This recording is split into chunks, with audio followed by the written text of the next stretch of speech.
Baik teman-teman, kita akan belajar mengenai nilai harmonis. Nah, apa sih latar belakang daripada nilai harmonis ini? Mengapa penting untuk kita belajar? Karena lingkungan kerja ASN terdiri dari latar belakang yang beragam. Perbedaan suku, agama, usia, dan budaya perlu dikelola dengan baik. Hubungan kerja yang harmonis mendukung kinerja organisasi.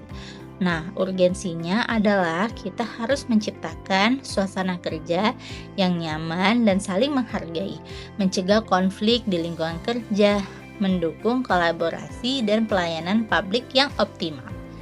Berarti harmonis itu membuat kita ASN saling menghormati, menjaga hubungan baik, dan saling menghargai perbedaan dalam bekerja dan bermasyarakat. Sehingga nilai harmonis menuntut ASN untuk menghargai perbedaan pendapat, bersikap adil dan tidak diskriminatif, menjaga etika dan sopan santun.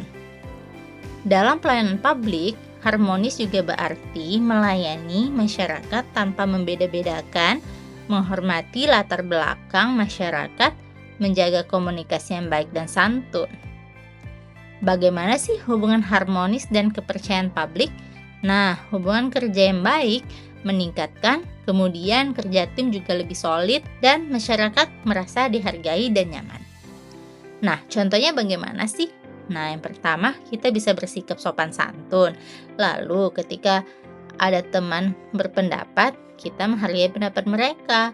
Kemudian juga kita tidak bersikap diskriminatif dan juga kita harus menjaga komunikasi dengan baik. Lalu dalam kehidupan sehari-hari kita bisa menerapkan dengan bekerja sama dengan rekan lintas profesi, menyelesaikan perbedaan dengan musyawarah dan menghindari konflik yang tidak perlu. Intinya, ASN harmonis itu bekerja dengan saling menghargai untuk menciptakan pelayanan publik yang adil dan berkualitas. Selanjutnya, kita membahas tentang nilai loyal. Mengapa sih kita belajar nilai loyal? Karena kita bekerja untuk kepentingan negara dan masyarakat. Tentunya loyalitas diperlukan agar kebijakan dan pelayanan berjalan konsisten. Loyal bukan hanya pada individu, tapi pada negara dan aturan. Urgensi nilai loyal ini tentunya untuk menjaga keutuhan dan stabilitas organisasi, kemudian juga mendukung pelaksanaan kebijakan pemerintah dan juga mencegah konflik kepentingan dalam tugas. Loyal berarti ASN itu setia, taat pada negara, pemerintah yang sah, Pancasila, Undang-Undang 1945, serta peraturan perundang-undangan yang berlaku. Loyal ini menuntut ASN untuk menjaga nama baik instansi dan negara, melaksanakan kebijakan dengan penuh tanggung jawab, serta mengutamakan kepentingan bangsa dan negara. Lalu, dalam pelayanan publik, loyal berarti memberikan pelayanan sesuai kebijakan yang berlaku, tidak menyalahgunakan jabatan, dan juga menghindari konflik kepentingan.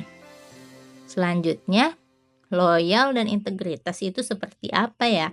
Loyalitas berjalan seiring dengan integritas, setia pada aturan dan nilai-nilai dasar ASN, dan juga menolak praktik yang merugikan negara kita ya. Bagaimana sih contoh penerapannya? Pertama kita bisa menjaga rahasia negara dan instansi, kemudian mendukung kebijakan pimpinan, dan tidak menyebarkan informasi yang belum jelas kebenarannya. No hoax ya guys. Kemudian dalam kegiatan sehari-hari kita harus melaksanakan tugas sesuai arahan dan aturan. Kita harus profesional dalam bekerja, kemudian menghindari sikap yang merugikan instansi. Nah, artinya ASN loyal itu setia pada negara, aturan, dan nilai dasar untuk mewujudkan pelayanan publik yang terpercaya. Terima kasih teman-teman, lanjut hari berikutnya ya.